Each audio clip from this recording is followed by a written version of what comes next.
Hello friends, तर गणपतीचं decoration आम्ही कशा प्रकारे केलेलं आहे हे तुम्हाला आज दाखवत आहोत। तर सगळ्यात आधी ही शीट जी होती त्याचं नाव माहिती नव्हतं आणि नेमकं ती कुठं भेटेल हे आम्हाला माहिती नव्हतं। तर यासाठी आम्हाला खूप सारं फिरायला लागलेलं आहे आणि एका दिवसात फक्त आमच्याकडून शीटच कलेक्ट झाली होती।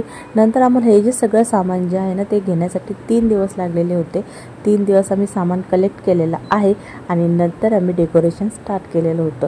तर सगळ्यात आधी तर हा जो पाईप होता याला आम्हाला होल करायचे होते, कारण यामधून ते प्रेशरनी जे हवा जाईल त्यामुळे ते बुडबुडे येणार होते आणि तसं आम्ही केलेलं होतं। पण हा आमचा अटेम्प्ट फेल झाला होता।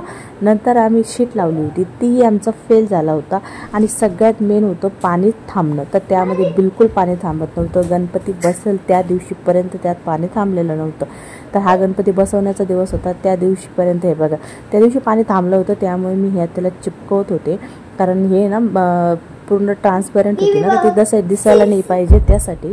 तर हे बघा मी इथे ना पाणी भरलं पण ती परत लीक झाली, कारण हे सगळ्यात मोठं अटेम्प्ट हाच होता की त्यात पाणी थांबलं पाहिजे आणि त्यात पाणी थांबतच नव्हतं। तर आम्हाला ते परत काढावं लागलं आणि त्यामध्ये आमच्या दोघांचे हाल बघा कसे झालेले आहेत, कारण हा गणपती बसवण्याचा दिवस होता। तर फायनली त्यात पाणी थांबलेलं आहे। तर हे बघा परत निघालं होतं ना, त्यामुळे आम्हाला हे ड्रायरने क्लीन वगैरे करावं लागायचं आणि याचा रिझल्ट बघा। तर रिझल्ट हा खूप सुंदर आलेला आहे। तुम्हाला कसा वाटला कमेंटमध्ये नक्की सांगा। बाय।